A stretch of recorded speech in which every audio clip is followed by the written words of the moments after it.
quero chamar aqui Daniel Hash. Bom dia, Daniel. Bom dia, Wagner, tudo bem?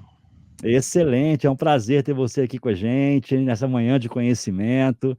E deixo aberto aqui para você falar para o público que está conosco quem é Daniel Hash. Legal, vamos lá. Eu sou sócio de tecnologia da Tática. A Tática é uma empresa de consultoria e auditoria. Então, nós prestamos uma gama muito grande, muito variada de serviços e todo o tema tecnológico está dentro da minha equipe. Então, a gente está há muitos e muitos anos estudando, se aperfeiçoando e ajudando empresas a implementar soluções de tecnologia. Então, por conta disso, né, a gente sabe, a gente está falando do tema do momento, todo mundo só fala de inteligência artificial generativa, então é um foco da minha equipe há um bom tempo, a gente está estudando sem parar esse assunto para poder ajudar as empresas, e eu espero que nessa hora que nós temos aqui, eu consiga compartilhar um pouco desse conhecimento. Maravilha, a partir de agora o palco é seu e no final eu volto com as perguntas, tá, Daniel? Legal. Se você Eu, compartilhar a tela, eu já coloco aqui. uhum, Aí, chegou, o palco é seu, no final eu volto aqui com as perguntas. maravilha, obrigado, Wagner. Então, pessoal, eu vou explicar um pouco aqui. Esse é um material que eu já apresentei ao vivo, em alguns eventos, então ele tem uma intenção de falar um pouco sobre a história da inteligência artificial, o momento que vive hoje, fechando com o contexto do futuro do trabalho. Então, existem pesquisas muito grandes hoje em dia discutindo o que vai ser o futuro do trabalho. A gente sabe que tem muita gente preocupada com esse assunto, com os empregos que vão deixar de existir, com eventuais empregos que vão ou não surgir. Então, tem pessoas com visões totalmente diferentes sobre esse assunto, visões às vezes até apocalípticas dessa tecnologia entrando com mais força do que está hoje, e outras que conseguem ver, né, o lado positivo de tudo isso. E eu vou tentar passar aí pelos principais fatores que nós temos aqui. Então, falando rapidamente de novo aí sobre mim, eu tenho uma formação de engenharia química pela Poli USP. Então, me formei engenheiro, então me ajuda a ter uma familiaridade muito grande também com tecnologia, com temas de programação, com certeza é uma formação que me ajuda. Também tenho um MBA em finanças corporativas pelo IBMEC, então eu como consultor de negócios, muitas das decisões que a gente toma tem que ter um conhecimento grande de finanças, fez todo sentido aí eu fazer também essa graduação. E também eu sou membro da Associação Internacional de Inteligência Artificial, então um grupo de pesquisadores. Então eu entendo que tem gente que gasta muito mais tempo do que eu focado em pesquisa e inovação relacionado à inteligência artificial, e esse grupo me permite estar sempre atualizado e sempre participando. Rapidamente aqui falando sobre a tática, a gente já parte para o assunto, né? Nós somos uma empresa que faz parte de uma bandeira internacional chamada Lineal Global. Então, a gente, como grupo de consultoria, é o 10º em faturamento do mundo. Esse número com certeza já está maior, não está atualizado. Então, é um grupo bastante grande de empresas. O Brasil, aí liderado pela Tática, também tem um grupo de mais de 15 países da América Latina, que é um grupo que eu participo de uma forma muito ativa, trocando ideias e também ajudando as empresas desses países a implementar tecnologia. Então, aqui um pouquinho mais da tática dentro do Brasil. Então, a gente está com 9 escritórios dentro do Brasil, esses aqui que estão na imagem, mais o escritório de Goiás. Então, o escritório também já deve ter quase um ano aí de fundação. Eu fico no escritório de São Paulo. Tecnologia tem essa grande vantagem de que eu posso implementar no mundo inteiro, no mesmo lugar. Então, não tem a necessidade de capitalizar nossa equipe em vários lugares. Então, a gente tem um porte bem bacana aí para ajudar empresas do Brasil todo. Rapidamente aqui, gente, falando sobre tecnologia, nós fazemos várias soluções diferentes. Então, além da inteligência artificial, a gente também faz robotização de processos, a gente trabalha com cibersegurança, mineração de processos, computação em nuvem, que está andando muito lado a lado com as outras soluções, analytics. e por aí vai. Então a gente tem aí realmente um portfólio bem bacana de serviço. Então vamos ao assunto da nossa manhã, inteligência artificial generativa. A primeira coisa que eu gosto de fazer aqui é colocar todo mundo no mesmo nível de conhecimento. Então, quando a gente fala de AI generativa ou IA generativa, cada um acaba falando de um jeito diferente aí, por conta de estar em português, estar em inglês. A gente está falando de uma técnica de aprendizagem. Então, eu vou gerar dados novos com base em um conjunto de dados anteriores que essa inteligência vai trabalhar. Outros temas importantes dentro dessa teoria são os tais modelos de base. Então, que dados são esses que geram novos dados? Eu posso ter tanto um modelo que é meu, da minha empresa, das minhas informações, como eu tenho a formação de grandes modelos que têm um volume imenso de dados e que vai permitir um aprendizado igualmente grande dessas informações. A gente também fala aqui sobre o LLM, o Large Language Model. Então, a gente já está falando aqui da inteligência que foi treinada por esses modelos de base e ele gera novos textos. Esses textos, eles têm características humanas e isso é mais ou menos o que todo mundo está vendo no dia a dia com o que eu chamei aqui de ferramenta mainstream, ou seja, a gente começa a ter ferramentas surgindo na internet que combinam o chatbot de conversação com esse conteúdo gerado, que é essencialmente o que a maioria das pessoas tem visto, por exemplo, no chat GPT, que é a ferramenta mais popular desse tipo. Então, esse foi o avanço aí dos principais conceitos a respeito da inteligência artificial, ou seja, qual que é o objetivo? Criar modelos que geram novos dados, imagens, textos, músicas a partir de padrões anteriores vistos por esse mesmo modelo. Falando sobre as utilidades da IA generativa. O que, que a gente vê aqui? Então, tem muita coisa que já tem uma aplicação muito clara no dia a dia de trabalho e algumas que ainda engatinham, algumas que começa a ter um sentido em algum nicho de empresa, mas não para todos. Então, a gente pode falar primeiro com o mais tradicional, que é a geração de texto. Então, a gente tem a criação de novos textos sendo feitas por essa tecnologia. A gente tem a capacidade de resumir informações, né, e a gente começa a ver isso aparecendo no mercado de trabalho. A gente tem entregue soluções desse tipo e recebido demandas até para poder fazer a entrega de informações. Então, a gente alimenta com um conjunto grande de dados e responde às perguntas do usuário. Por exemplo, com políticas corporativas, com a interpretação de documentos financeiros. São várias opções aí onde essa habilidade de resumo ela é muito útil. Habilidade de pesquisa, igualmente nesse tipo de documento, né? Não só resumir como achar uma determinada informação, e ele tem a capacidade de achar essa informação e já seguindo em frente aqui nas nossas caixas, classificar essa informação e deixar organizada para um processo, ou seja, eu preciso alimentar uma informação dentro de um ERP e eu vou querer fazer isso via RPA. Mas a informação não está estruturada, está num PDF bagunçado.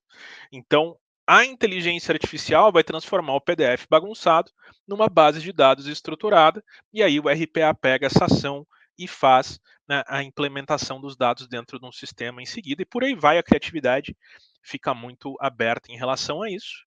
Além da tradução e edição de textos, que em alguns nichos fazem muito sentido. Então a gente tem aquelas ferramentas de atendimento, a gente pode fazer ela multidioma por padrão dentro da inteligência artificial e também a edição. A gente pode ter correção de texto, sugestão de melhoria e por aí vai, tudo isso dentro da caixa texto e inteligência artificial. A gente viu crescer bastante no talvez nos últimos 2 anos, especialmente, a parte de geração de imagens. Então existem geradores de imagens fantásticos. Eu sei que tem várias imagens viralizadas. Poxa, a pessoa tem um dedo a mais, a pessoa tem algum detalhe na imagem que você sabe que não é gerado por uma inteligência que é gerado por uma inteligência artificial, mas mesmo assim a gente tem visto resultados muito impressionantes e que dá para ser aproveitado em alguma coisa, até mesmo como inspiração para os artistas, como ideias, como testes. São coisas muito interessantes que já têm aí alguns usos e agora está surgindo a geração de vídeo. Obviamente, ela vai ter mais dificuldades que uma imagem, mas a gente já tem visto bastante coisa, bastante interessante. Avançando aqui no tema de automação de tarefas, que também foi um dos temas aqui do dia das palestras, a inteligência artificial, ela auxilia a fazer programação. Então, a inteligência artificial possui conhecimentos de diversas ferramentas de programação para gerar um esqueleto de código para o meu programador. O programador, inclusive, pode colocar a programação dele dentro de um ambiente desses e perguntar o que, que pode estar errado, o que, que pode melhorar, o que está faltando. Então, tudo isso está sendo feito por inteligência artificial com o auxílio, né, e a gente enxerga que o potencial futuro disso é muito grande para tornar também o trabalho mais eficiente. Assim como a automação de tarefas já sendo feita pela inteligência artificial como um todo, sem nem precisar, em alguns casos, de uma ferramenta RPA, e os assistentes virtuais, né? Eu acho que todo mundo já tem visto isso no dia a dia, quando vai agendar um exame, quando tem determinado serviço, né, o como os chatbots têm mudado em relação ao escopo de atuação, né? Ficou muito mais flexível com a utilização da inteligência artificial. Outro tema interessante aqui é geração de áudio, né? A gente falou de imagem e vídeo. A gente vê as pessoas postando, às vezes, brincadeira na internet, enfim, fazendo músicas, sobre temas aí diversos. Então, é uma ferramenta que permite replicar a sua voz. Então, né, a gente já fez esse teste, então eu coloquei minha própria voz em diversos idiomas, né, eu mandei para os meus familiares e nenhum se deu conta que não era eu falando. Falou, nossa, onde é que você aprendeu a falar determinado idioma? Eu falei, eu não aprendi não, não sou eu que estou falando de verdade. Então, é uma tecnologia, pode ser usada para o bem, pode ser usada para o mal, muito versátil, tem funcionado bem. Assim como tradução de áudio, então pensando que a gente pode ter um canal de atendimento que alguém vai me mandar um áudio, eu transformo esse áudio num texto estruturado para ajudar o time de atendimento. Então acho que muita gente usa no WhatsApp, por exemplo, a pessoa que sempre te manda áudio, você joga direto para a inteligência artificial e lê o texto em vez de escutar o áudio. Tem muita gente que faz isso, eu faço bastante. Então tudo isso funciona bem. Criação de novas vozes, criação de narrações em função disso, além de outros, em geral. Então a gente está falando de jogos, a gente está falando da parte do comércio e vendas, de forma geral, biologia, química, saúde, tem muitas frentes de trabalho aí explorando o mundo da inteligência artificial. E aí eu vou fazer um corte na nossa discussão para discutir os elementos que permitiram com que essa tecnologia fosse tão predominante hoje e por que que elas não eram antes com a força que possui hoje. Então eu vou mostrar um pouquinho sobre o consumo de dados e a diferença na demanda e na geração de dados. Então nessas 4 fotos, né, a gente está vendo, por exemplo, são 4 corridas diferentes da Fórmula 1. Então a gente está vendo a evolução no tempo da imagem, de 1985, 94, 2005, 2024. Então, o número de dados necessários, o número de transferência de dados necessárias para gerar uma transmissão na televisão, seja do que for, em 1985 era uma, a gente está vendo aqui na imagem, que dá para ver, mas você mal consegue ler o texto de verdade. Eu lembro que da época, né, aqui eu tinha acabado de nascer, mas a gente vê as transmissões antigas e na época, quando eu era criança, parecia que a imagem era maravilhosa. Mas hoje a gente percebe que não.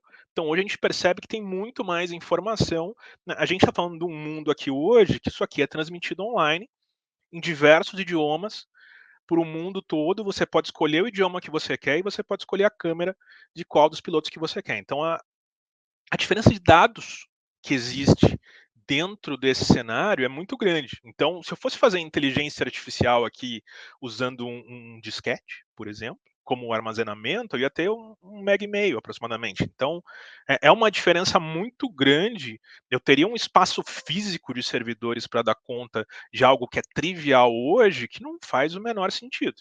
Então, essa expansão auxiliou muito a gente em relação a isso. Avançando aqui, eu vou falar um pouquinho dos jogos. Acho que é outra parte aí da cultura, outra parte da tecnologia, que a gente viu uma evolução incrível e muito focada pela capacidade de armazenamento e processamento de dados. Então a gente está falando de novo do jogo que cabe no disquete, em 1983, a gente tem aqui, né, os últimos lançamentos extremamente semelhantes às imagens que a gente viu de televisão anteriormente, porque, né, a qualidade de informação, o volume que está entrando aqui é incomparável com o que tinha no passado. Então a tecnologia evoluiu muito com o tempo, e aqui a gente tem um exemplo básico, que aí o pessoal chamou aqui do garoto propaganda do boom da inteligência artificial. Então a gente está falando aqui das ações da NVIDIA, então uma empresa listada aí na bolsa americana, todo mundo conhece aí a NVIDIA, então a gente está vendo que é uma empresa que tinha um avanço até que saudável. Isso aqui, essencialmente, esse pico de 2023 a 2024, a gente está falando de inteligência artificial. Então, a gente vê aqui que dentro dos reportes, esse texto que eu trouxe aqui para vocês, ele é um texto que vem dos analistas financeiros que estão analisando o resultado dessa empresa. E aí eles comentaram: tive um ganho de mais de 80% no resultado no primeiro TRI de 2024, impulsionados pela demanda insaciável da inteligência artificial dentro do mundo empresarial. Então, é um domínio muito grande da demanda de inteligência artificial. Isso vai fazer crescer, obviamente, as empresas ao redor da inteligência artificial e também aquelas que criam os equipamentos, né, de processamento e armazenamento para compor todo esse sistema de informação. Então, NVIDIA é um dos casos que eu entendo aí como mais clássico, que explica um pouco esse fenômeno. Quem quer entender quão grande vai ser a demanda de inteligência artificial, a gente se mantém olhando aí as notícias da NVIDIA. Falando um pouquinho de linha do tempo, e eu vou tentar ser o mais rápido possível também para terminar a apresentação e conseguir passar as perguntas. A gente está falando em textos lá atrás, o texto ajudava a detectar spam no nosso e-mail, a ter um site de tradução básica, e a gente sabe o quanto a tradução de texto evoluiu na internet aí nos últimos anos. Então tinha umas coisas bastante básicas, e a gente foi chegando aqui em já ter um rascunho elaborado, já ser capaz do preenchimento de um formulário, e aí a gente entra em verde. Eu já chamaria daquelas versões que estão muito próximas da versão final. Então, você tem um texto especialista, então eu vou escrever um texto como se eu fosse um especialista temático, a inteligência artificial faz isso para gente. E o que se busca de objetivo? Em 2025, que esses textos sejam melhor que o ser humano médio. Eles ainda não são. Quando a gente começa a olhar esses modelos funcionando e a gente olha com critério, olha com atenção, dá para ver de longe que é um texto criado por inteligência artificial, o que não quer dizer que ele seja imprestável de alguma forma. Ele vai ter a sua utilidade. Você não ser melhor que o ser humano médio, em muitos casos, é suficiente para determinadas demandas. Em 2030, a gente está falando sobre textos melhores até do que os profissionais. Então, é algo interessante de ver, né, se a tecnologia vai realmente chegar nesse ponto, mas esse é o objetivo.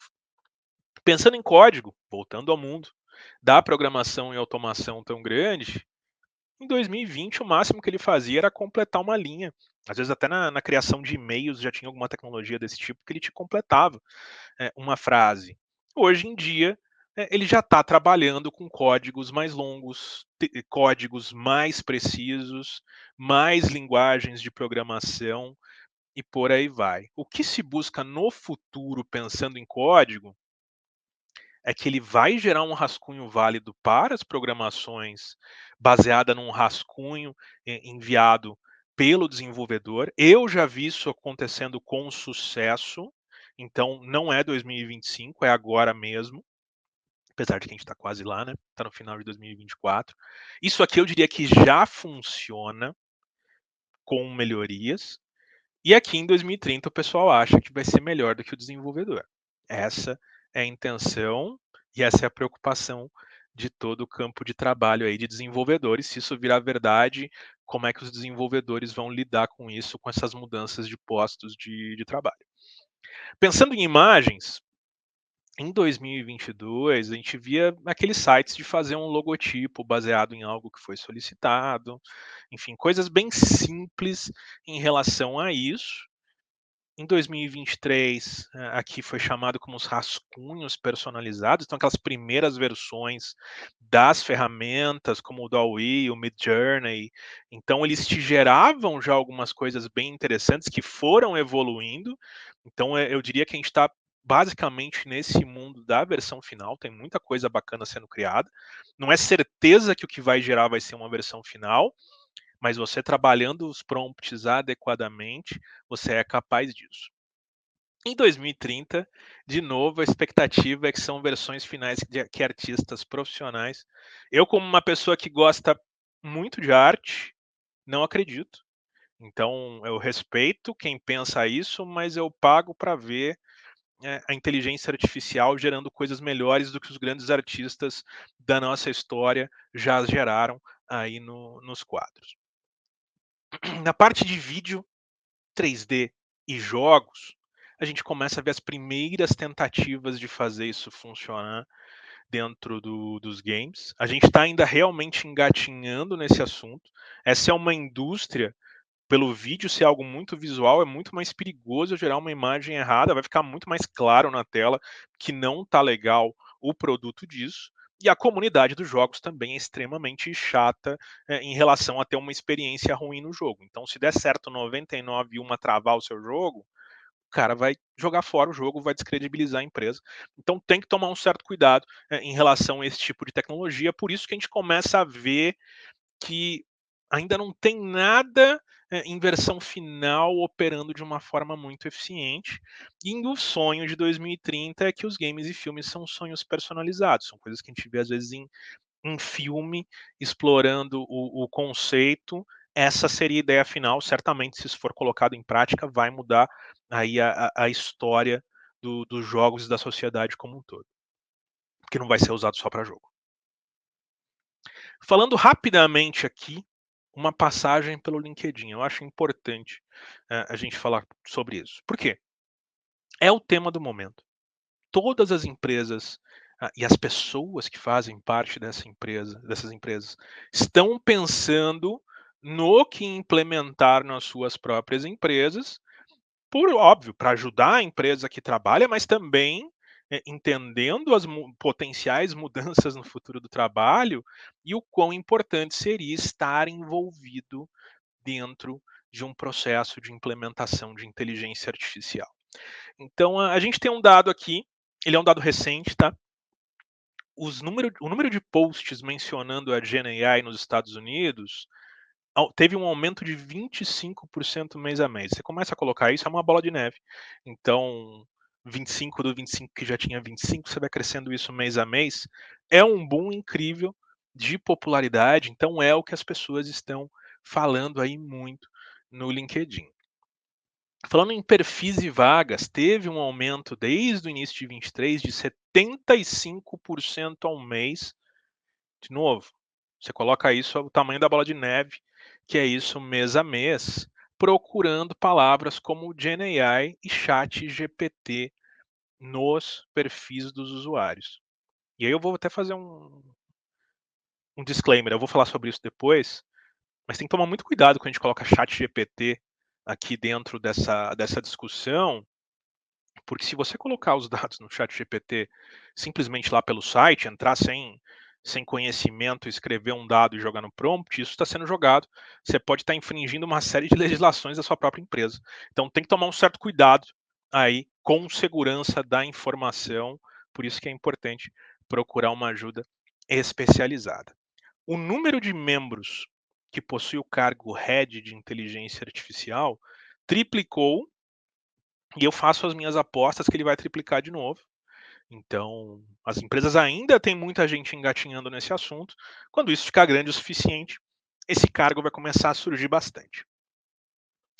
As 5 habilidades relacionadas à inteligência artificial que mais cresceram nos perfis dos usuários. respostas de questões, que é o beabá, né, da inteligência artificial, que está disponível gratuitamente para qualquer um ficar brincando com a ferramenta ou utilizar por algum motivo. Classificação de dados, indicador de sistemas, visão computacional e processamento de linguagem natural. Então a gente está vendo que as pessoas elas estão buscando muito conhecimento nesse assunto, tá entendendo que vão surgir alguns postos de trabalhos importantes, estão se preparando para isso. Interessante, mas como fazer? 51% dos executivos americanos eles estão empolgados com os avanços da inteligência artificial, mas eles não sabem como que a empresa vai abordar no assunto. Aqui no Brasil, por experiência própria, a gente prestando serviço para diferentes empresas, é a mesma coisa. A gente apresenta a inteligência artificial operando com uma série de funções, o pessoal fica doido, fala, pô, isso aqui é a coisa mais legal do mundo, não sabia que chegava nesse ponto. Mas para e fala, beleza, e agora? O que eu vou fazer? É lógico, eu, como um prestador de serviço, eu vou ajudar eles a dar o caminho das pedras. Mas realmente tem que ter uma análise aí para saber como fazer isso. Não é só sair jogando inteligência artificial à torto e à direito dentro da empresa. Quanto mudou em um ano? No início de 23, 4% dos executivos tinham planos de revisar e reduzir headcount com o uso de IA no trabalho. Esse número, a gente não tem essa pesquisa atualizada, mas eu garanto para vocês que esse número é maior do que 4% hoje em dia. Então tem muita gente que está enxergando a inteligência artificial e a automação como ferramentas de redução de headcount. E a mesma coisa que eu falava 8 anos atrás sobre RPA é o que eu vou dizer de inteligência artificial aqui. Não são ferramentas de redução de headcount, são ferramentas de modernização do trabalho. E se você deixar a inteligência artificial operando sozinha na sua empresa, você vai se dar mal. Então tem que tomar um certo cuidado com a implementação disso aqui. Até porque isso aqui desmotiva o funcionário, né? O pessoal que, se a liderança tem esse pensamento pura e simplesmente não um pensamento em ser uma empresa mais eficiente, você está no caminho errado. Senão é melhor não ter empresa. Quanto mais funcionário e mais resultado, melhor. Essa aí é a minha visão empresarial sobre o assunto. Falando sobre profissões impactadas pela IA generativa. A gente está falando de habilidades aumentadas por inteligência artificial versus habilidades especializadas. Eu vou tentar ser rápido aqui para não estourar aí o nosso tempo. Vamos falar um pouquinho da enfermeira, por exemplo. A enfermeira, ela tem pouca coisa que a inteligência artificial ajuda nesse primeiro momento. Talvez fazer uma avaliação de exame, fazer uma síntese de informação, isso vai ajudar, mas elas têm uma série de ações no dia a dia que não é uma profissão que vai ter uma tendência a ter mudança no escopo de pessoas dela a longo prazo. Ao contrário de um engenheiro de software, que a grande maioria das habilidades pode ser aumentada por inteligência artificial. Então ele não vai ser necessariamente substituído. Eu entendo até que não, essa é a minha visão sobre o assunto. Ele vai ser um gestor de inteligência artificial, um revisor de código de inteligência artificial, mas tem certas coisas que esses 3% de atividade aqui, muitas vezes são 3% que são muito importantes. Então não quer dizer que esse trabalho deixe de acontecer. Pode ser que reduza, né, o número de pessoas ao redor da tarefa, mas com certeza a empresa que evoluir com o uso da inteligência artificial nas diferentes ocupações dela, ela vai ser mais eficiente de alguma forma. Falando um pouquinho de impacto financeiro, então impacto como porcentagem do gasto funcional aqui no nosso eixo X, e no eixo Y, impacto em bilhões de dólares. Né? A gente está vendo aqui no topo de novo a engenharia de software aparecendo. Então é muito dinheiro e muito percentual da atividade. No caso de vendas, é muito dinheiro, mas não é um percentual grande da atividade, falando de 5% aí das atividades, vendas, marketing aí perto do 10%. Então tem diversas profissões aí que têm um impacto, acho que operações do cliente, por exemplo, poxa, quem lida muito com o cliente já começa a ver aqui um cenário onde as oportunidades existem. Então, é algo, que essas áreas devem levar em conta, devem estudar, devem procurar ajuda especializada, porque isso já está acontecendo. Aí o seu concorrente faz, você não, pode ser que você fique para trás. Aqui falando especificamente de automações, né, a documentação do código, isso aqui às vezes é uma dor de cabeça.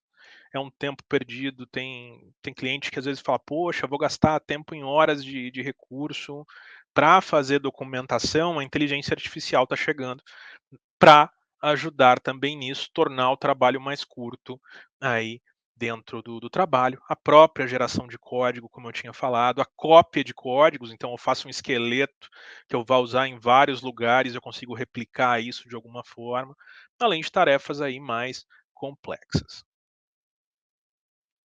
Riscos da inteligência artificial. Então, vejam bem, nós somos uma consultoria e auditoria que possui uma célula bastante grande de tecnologia. A gente também tem uma célula bastante grande de gestão de riscos corporativos. Então, quando a gente fala em qualquer tecnologia que a gente vai implementar, a gente está muito preocupado sobre os riscos que existem dentro dela. Nem preciso entrar no detalhe do quanto o tema inteligência artificial traz esse tipo de preocupação. Então aqui a gente tem os principais fatores em relação a isso, acho que o primeiro deles, o uso ético, eu gosto de deixar aqui em cima. Então assim, a primeira coisa é que você não vai querer inventar moda numa implementação tecnológica. Vamos fazer isso de acordo com as regras, de acordo com o máximo de fair play possível. Então, tanto com o seu cliente, como com os seus fornecedores, seus parceiros de negócio, seus concorrentes. Isso deveria ser levado em conta em literalmente qualquer assunto em relação ao mundo corporativo e não corporativo. E aí a gente começa a falar sobre alguns pilares aqui importantes. A privacidade dos dados.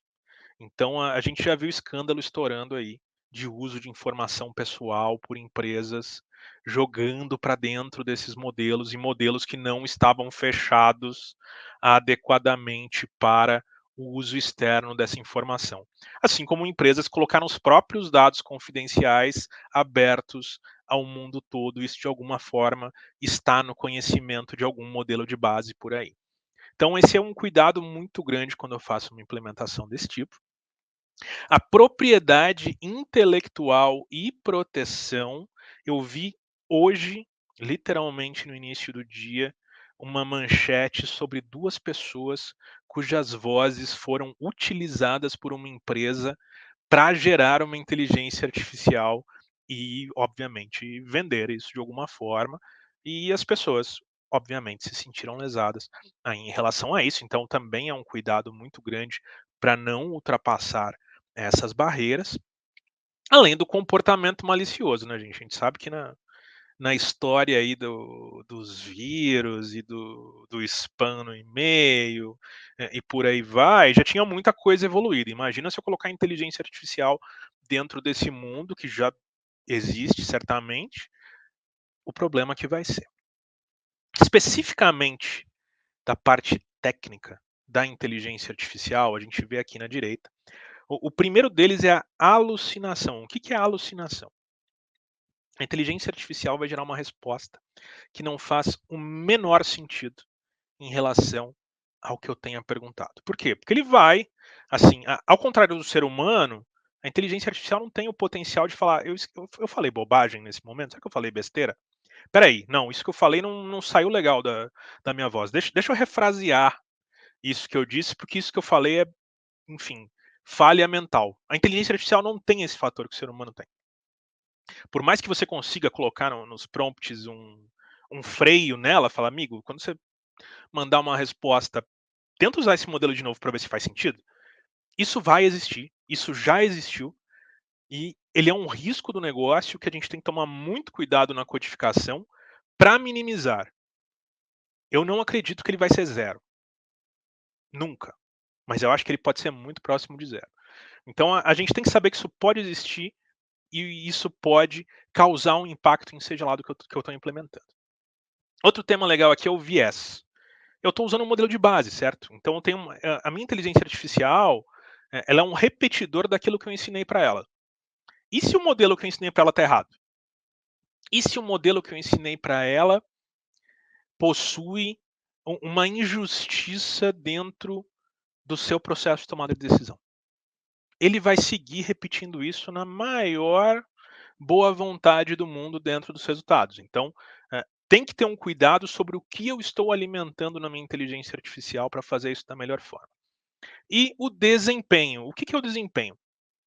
A inteligência artificial opera basicamente como um taxímetro. Eu fiz uma pergunta para ela, ela me responde e me manda conta. Isso vai acontecer porque a gente falou lá atrás, né, sobre as transmissões, sobre os jogos. O consumo de dados, ele gera custo. Por mais que ele está muito mais barato do que ele era antigamente, esse custo ainda existe, é de algumas frações de centavos ali por unidade de medida, mas você vai somando isso e gera uma conta no final do mês. Tem que ter um cuidado muito grande sobre como minimizar esse custo, como estruturar da melhor forma possível, porque ninguém quer, nem na inteligência artificial nem fora, ter um modelo que não tem payback sendo implementado. E aí a gente fala um pouco do futuro do trabalho. O que os pesquisadores do futuro do trabalho eles têm visto? A gente vai ter dois grandes modelos. Um modelo de conhecimento global. Então, isso aqui é um conhecimento do mundo que eu vou utilizar no trabalho para que a minha empresa seja mais eficiente por diferentes motivos, mas eu também vou ter um modelo de conhecimento interno. Então, a gente tem, por exemplo, hoje em empresas, políticas corporativas dentro de um modelo de inteligência artificial para que ele me responda dúvidas sobre elas. Eu vou ter esses dois grandes modelos aí dentro do meu ambiente. E aí eu vou ser auxiliado pela inteligência artificial com temas como coleção de informações, pesquisa, insights, inspiração, automação, auxiliar os meus processos como o de inovação, também auxiliar os tomadores de decisão com o máximo de fundamentação. Outro tema de AI voltado ao mundo de trabalho que a gente já estruturou. A gente cria personalidades profissionais. Então, poxa, eu queria ter uma inteligência artificial especialista em finanças corporativas de um determinado segmento. A gente alimenta essa persona para que ela possa auxiliar a tomada de decisão. O que a gente vai ter como resultado disso aqui é o trabalhador especializado potencializado pela inteligência artificial. Potencializado não significa substituído. Esse é um ponto que eu reforço mais uma vez, muito importante. E eu também vou ter aplicativos e sistemas potencializados por inteligência artificial. Isso já está acontecendo com os principais sistemas do mercado. Existe uma necessidade, os CEOs de tecnologia do mundo inteiro estão pedindo, pelo amor de Deus, criem algo que chama Copilot na nossa ferramenta e lance. Tanto faz o que ele vai fazer, mas chama de Copilot e deixa isso acontecer. Isso a gente está vendo acontecer no dia a dia. Como a inteligência artificial vai mudar o mercado de trabalho? Ele vai habilitar novos mercados para a empresa, então está ajudando com tudo isso, inclusive com inspiração, insights, etc. Melhoria de produtos, criação de produtos, criação de processos internos, trazer conhecimento, ajudar na comunicação com os funcionários, com os clientes, com os fornecedores e a colaboração com eles, ajudar na tomada de decisões, otimizar operações, administrar o negócio e também no levantamento de dados. Fechando aqui o nosso material também para abrir a pergunta, essa aqui é a nossa conclusão sobre o mundo da inteligência artificial. Ela não vai substituir as pessoas, mas as pessoas que usam inteligência artificial vão substituir as pessoas que não usam.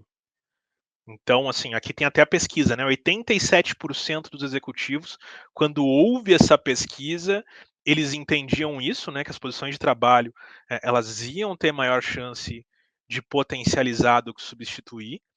Eu acho que existe hoje um debate sobre o tema, mas para mim está muito claro que a gente está num mundo de que a inteligência artificial ela é uma potencializadora do trabalho no dia a dia.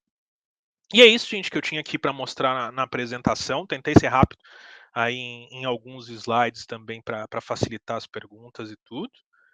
E fico aberto também, né, para comunicação no LinkedIn, qualquer rede social que vocês me vejam, qualquer ajuda, qualquer coisa que eu posso ser útil, fiquem à vontade.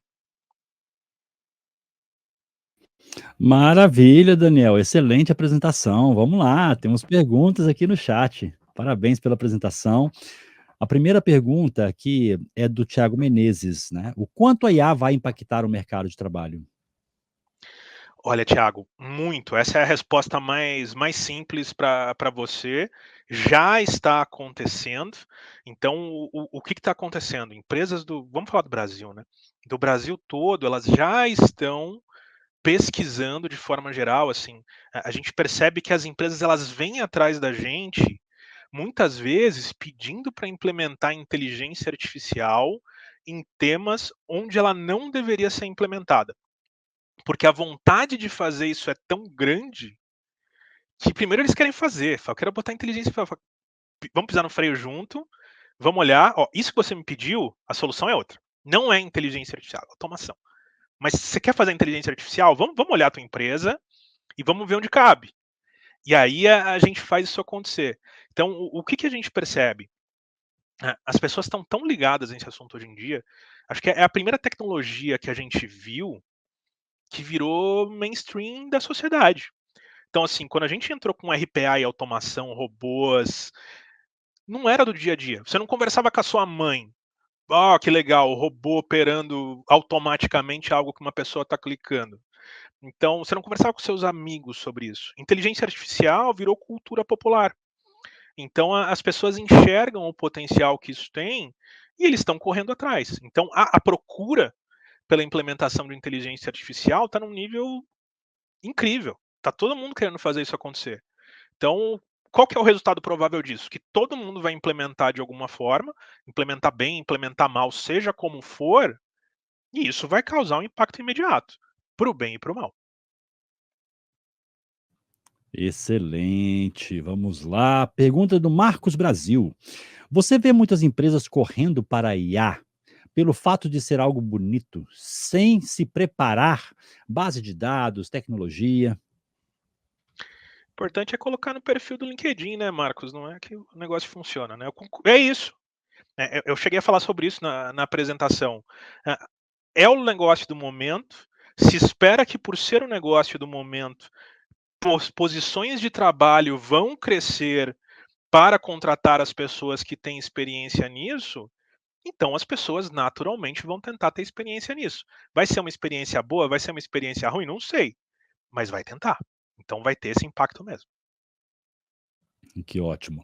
Ele também pergunta: a infraestrutura das principais plataformas, AWS, Azure, está preparada para a avalanche de entradas, processamento e saída de informações? E o custo disso? Essa é uma boa pergunta. Então, a gente também é um implementador de soluções na nuvem. Então, eu tinha até comentado, eu apresentei esse mesmo material dentro do laboratório de inovação da Huawei, né, que é uma das principais empresas aí de nuvem do Brasil, uma estrutura incrivelmente crescente para quem não conhece. É fantástico aí o que eles têm, além de, enfim, a gente trabalha com a AWS, com Azure. O que que a gente percebe? Que eles têm um volume de custos muito crescentes em relação a isso. Enfim, tá realmente uma coisa louca de ter que abrir novos postos, novas posições ali para dar conta dessa demanda que está surgindo, e o pessoal mais alarmista está com esse medo, falando: "Poxa, será que isso tem limite? Será que essas empresas realmente elas possuem a capacidade de colocar, todo esse volume de dados dentro do ambiente para fazer funcionar?". Então, assim, eu diria para você que eles cobram bem por isso. Então, pelo que a gente vê, por mais que seja um custo menor do que a gente fazer o nosso próprio servidor, on-premise, são empresas que têm uma saúde financeira grande, empresas que estão prontas para expandir o parque deles, se necessário.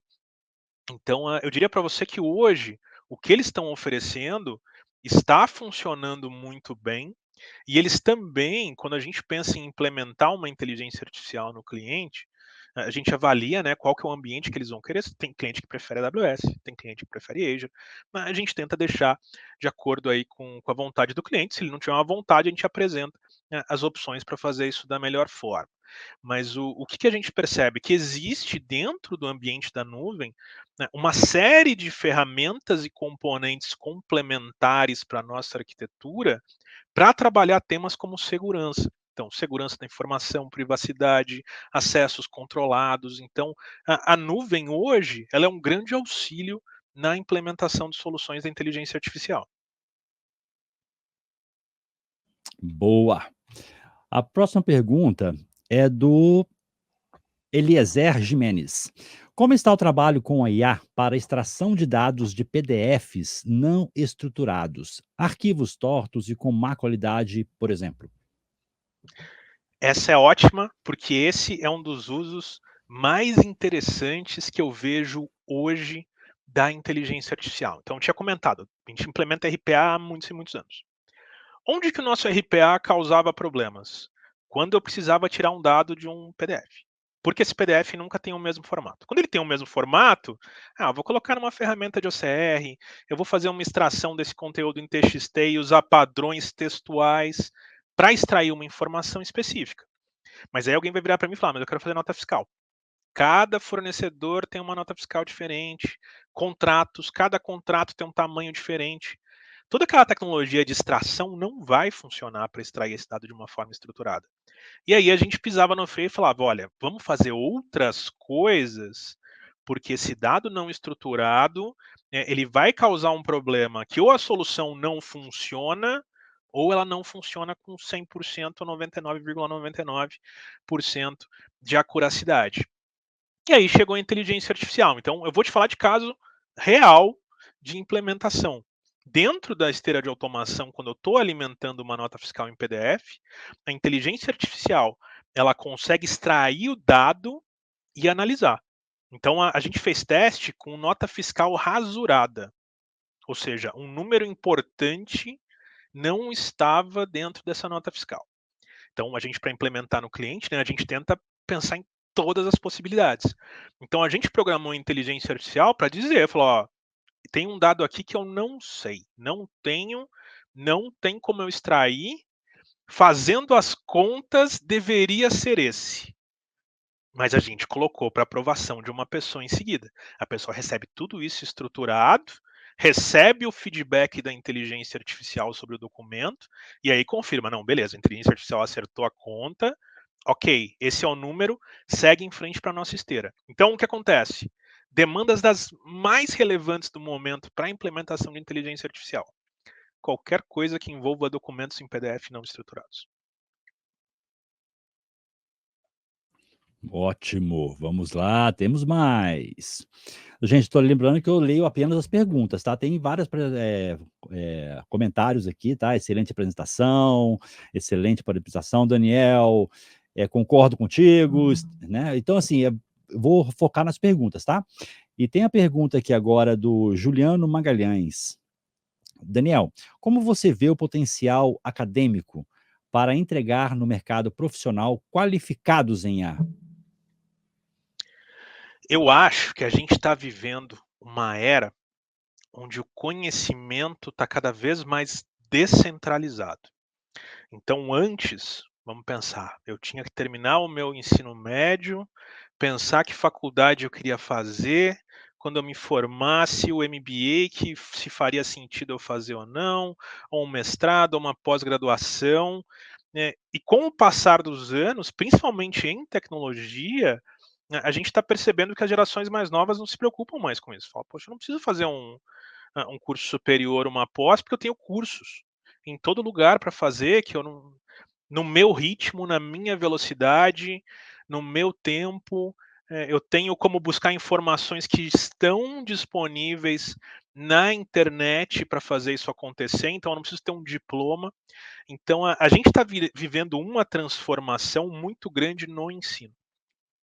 E aí eu vou puxar, a gente falou da NVIDIA lá atrás. Quando a gente olha as ações, por exemplo, da Cogna, quando a gente olha as ações da Estácio, a gente está vendo que as educacionais brasileiras e mundiais, elas estão caindo de valor, porque isso é um reflexo muito grande da percepção de valor das pessoas sobre o quanto que eu preciso estudar para ganhar dinheiro, para ter a minha carreira. Então, dentro do tema de inteligência artificial, tem tanto conteúdo gratuito, pago e etc., que você ainda não tem um curso superior estruturado nisso, eu não enxergo hoje como um bloqueio, e eu diria para você que eu não acho que a criação dele vai mudar alguma coisa de verdade em relação a isso. Porque o público da tecnologia que está trabalhando com linguagens de programação há muitos anos dessa forma, está muito inteligente para buscar conteúdo.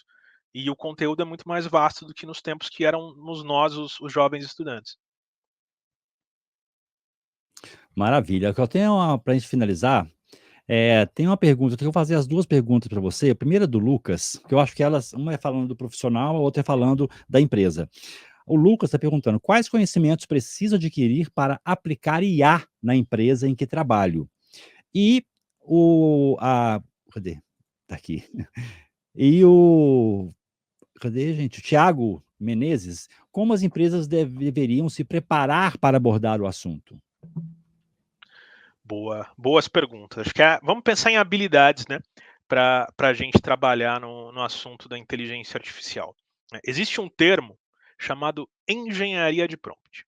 Engenharia de prompt é a habilidade que o usuário tem de solicitar informações para a inteligência artificial me responder. E aí, quando a gente está no chat GPT, usando lá com a família, fazendo alguma brincadeira, você escreve uma frase e ele me responde. Quando a gente está pensando no mundo corporativo, eu tenho que mandar 50 instruções diferentes para ele me gerar a resposta que eu quero. Porque eu tenho que dizer o que ele pode me responder e o que ele não pode me responder. Imagina se ele começa a responder o que não deve para um cliente, por exemplo. Essa conversa vai para a internet e por aí vai.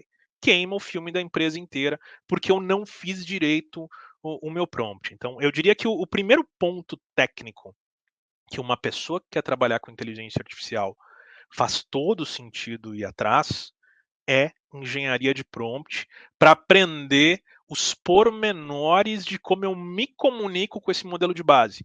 Porque você partir direto para eu vou criar o meu modelo de base com os meus dados, quando já existem modelos globais, você fazer isso do zero sem a experiência necessária faz pouco sentido. Mas a engenharia de prompt você vai conseguir operar com esses dois modelos e esses modelos você vai conseguir aí de diversas formas. Então, para uma pessoa, eu diria que esse é um ponto de partida bem interessante, além do conhecimento global como um todo sobre o assunto. As empresas, a minha opinião, é eu começar a envolver as pessoas que têm o potencial de identificar essas oportunidades.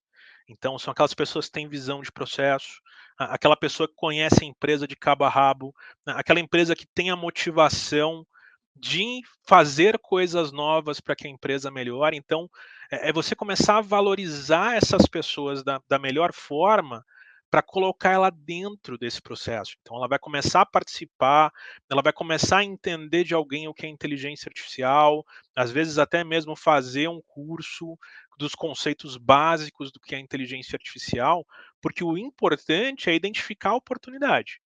É identificar e potencializar dentro da empresa a implementação de tudo isso.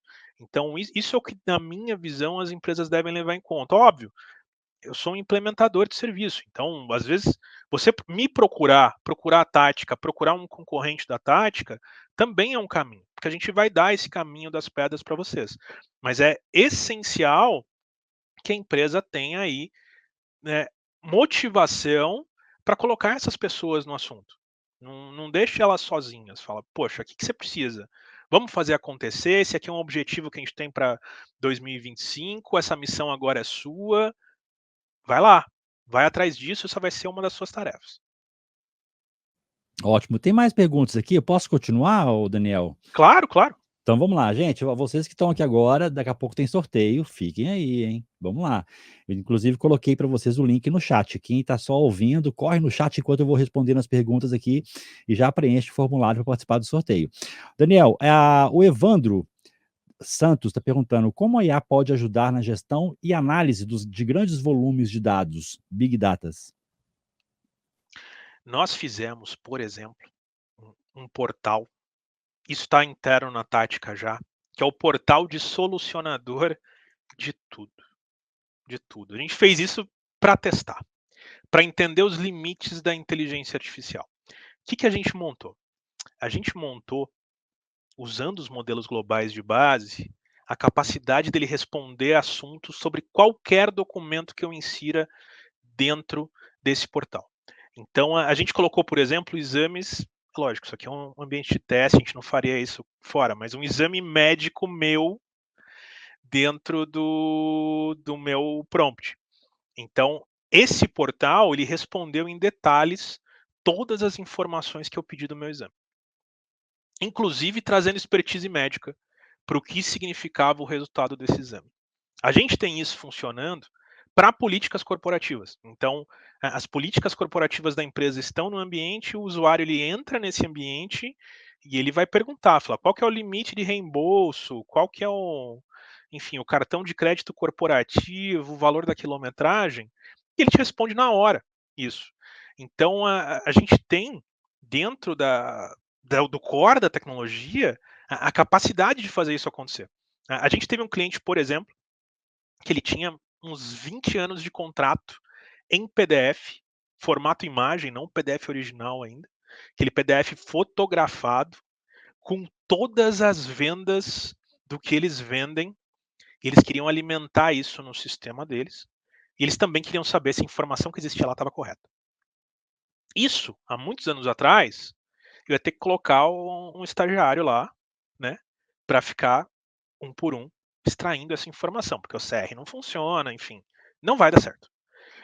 Hoje em dia, eu alimento isso dentro da inteligência artificial e eu falo para ele, cara, eu quero que você me devolva esse campo, então o valor da venda, a data, o que foi vendido, mas eu quero que você já me devolva num formato CSV. Porque dentro do formato CSV é só importar num sistema, num Excel e eu faço a alimentação. Faço a comparação que eu quiser com ele desse jeito. A inteligência artificial te fala, beleza, e vai começar a processar. Acabou. Então, facilitou muito o assunto de como lidar com grandes bases de dados por conta disso. Maravilha, vamos lá. A última pergunta aqui para a gente finalizar é do Fernando Polinário. Como dimensionam os custos de implantação e quais são? Esse é um dos desafios da implementação específica da inteligência artificial, que é o que eu comentei lá atrás. Ele é um taxímetro. Toda vez que ele me responde uma pergunta, ele calcula o custo. Quem está acostumado com a AWS, com o Azure e etc., sabe como isso funciona, porque você começa a implementar as coisas na nuvem e o teu cartão de crédito vai debitando coisa que você não sabe nem de onde veio. Então, é assim que essa tecnologia funciona. Por isso que eles têm uma estrutura de custo até saudável para fazer, né, a implementação.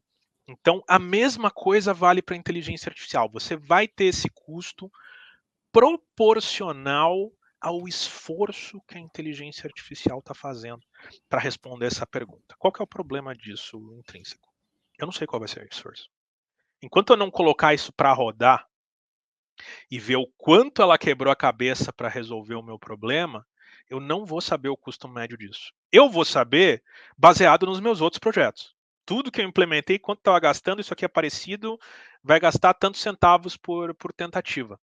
Mas esse é um dos motivos pela qual toda implementação de inteligência artificial, eu sugiro fazer uma fase piloto de testes, não para saber se ela funciona, porque ela vai funcionar, mas eu não sei quanto custa. Então imagina eu estar fazendo uma implementação de uma inteligência artificial, que o meu custo variável para resolver isso ficou maior do que era antes. Então às vezes o benefício não está lá nessa oportunidade. Então esse é o grande desafio que tem. Você vai ter um custo fixo, né? Obviamente, eu vou pedir para a consultoria, para a Tática, fazer uma implementação de inteligência artificial. Você vai ter um custo de entrada de desenvolvimento, como qualquer solução, paga uma vez e acabou. Dependendo da solução, vai fazer sentido você ter um custo de manutenção mensal já fechado com a gente. Se tiver algum elemento que precise de horas nossas para atuar em cima ou para fazer a gestão, ou se eu for hospedar na minha nuvem a solução, vai ter o custo aí também que vocês pagariam se hospedassem diretamente na estrutura de nuvem de vocês. Mas o grande ponto de interrogação que existe é quantos tokens são gastos a cada solicitação da inteligência artificial.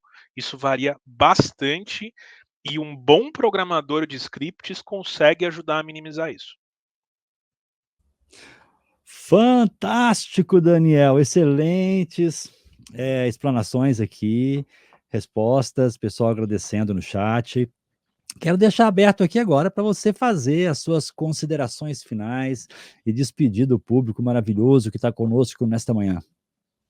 Obrigado, acho que em primeiro lugar, Wagner, obrigado pelo convite, por vocês. Eu estou sempre nos eventos de vocês pessoalmente. Sempre que eu estou com a agenda livre, eu venho assistir aqui também os eventos. Gosto muito do trabalho de vocês, estender para a Gisélia também, sempre tão simpática comigo aí há muitos anos. Agradecer todo mundo que assistiu, que, enfim, gostou ou não gostou, mandou pergunta, assistiu em silêncio. Obrigado a todo mundo aí pelo tempo de vocês, isso não tem preço. E qualquer dúvida a mais que vocês tenham, me mandem mensagem no LinkedIn. Eu não costumo ser uma pessoa que posta muito, mas eu respondo. Todo mundo que vem falar comigo, todo mundo que manda uma pergunta, fiquem absolutamente à vontade para falar comigo em qualquer canal e eu vou avaliar a melhor forma que eu tenho para ajudar vocês aí nesses desafios.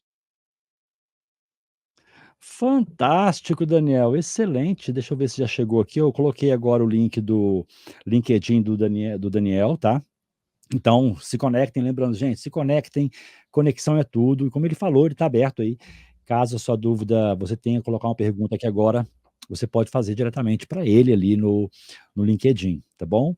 Então vamos lá, parece que não abriu aqui, vou fazer peraí, dar um excluir aqui. O que acontece no chat, como é um sistema novo, acontece ainda de às vezes não abrir oficialmente aí o link. Deixa eu fazer outra forma aqui, ó. Vamos ver se vai. Se não for, eu mando manualmente aqui pro pessoal. Deixa eu ver, vamos lá, abre. Ele demora um pouquinho a buscar a miniatura. Vamos lá. Excelente, abriu aí. Já sigam o Daniel Hash. Gente, conexão é tudo, tá? Daniel, em nome da ABInfo e do Instituto Information Management, deixo aqui a nossa gratidão por você ter aceito nosso convite para estar aqui hoje. E nos encontraremos em breve, ou nos eventos presenciais, ainda que teremos muito esse ano, ou nos eventos online, realizados aí pela ABInfo e pelo Instituto Information Management. Combinado? Maravilha, combinado. Um abraço, Daniel. Valeu, um abraço.